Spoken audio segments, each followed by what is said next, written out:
Sekarang gitu, Bang? pertanyaannya, apa yang sudah diberikan Anies kepada Prabowo? Tertawa Kodari sungguh menyakitkan jika kita teringat pada perjuangan kita di dalam mendukung Pak Prabowo di pemilu 2019.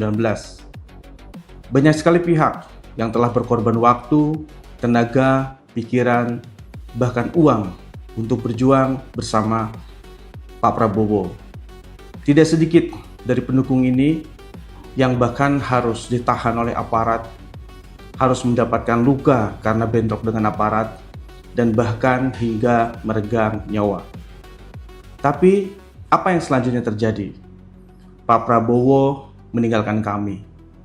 Pak Prabowo meninggalkan kami dalam keadaan terluka. Dan yang lebih tragis lagi, Pak Prabowo bergabung dengan orang yang selama ini beliau kritik, yang selama ini beliau lawan. Sekarang, Kodari justru menuduh Anies berkhianat gara-gara Anies maju di dalam kontestasi Pilpres 2024 dan berhadapan dengan Pak Prabowo. Dan Anies juga mengkritik kinerja Pak Prabowo dan memberikan nilai 11 untuk kinerja Pak Prabowo pada pemerintahan Pak Jokowi. Apakah benar itu bentuk pengkhianatan? Kita harus melihat bahwa klaim Kodari yang menyatakan bahwa Anies menjadi gubernur karena jasa Pak Prabowo itu benar.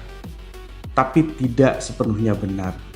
Bahwa Anies menjadi gubernur DKI Jakarta terutama karena memang diinginkan oleh rakyat. Itu juga yang membuat Anies maju pada Pilpres 2024 juga karena dukungan rakyat. Terkait dengan kritik Anies yang memberikan penilaian 11 kepada kinerja Pak Prabowo, itu terjadi di forum debat. Dan secara personal, Anies berhak memiliki persepsi atas kinerja Pak Prabowo.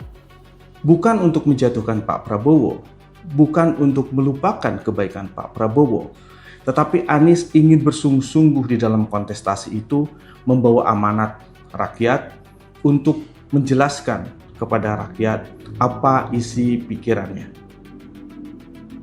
Jadi, ini tidak boleh diartikan sebagai bentuk pengkhianatan ketika Anies bekerja berkontestasi untuk rakyat. Pertanyaan sekarang, siapa sebenarnya yang benar-benar berkhianat? Apakah Pak Prabowo atau Anies? Silahkan tulis komentar kalian di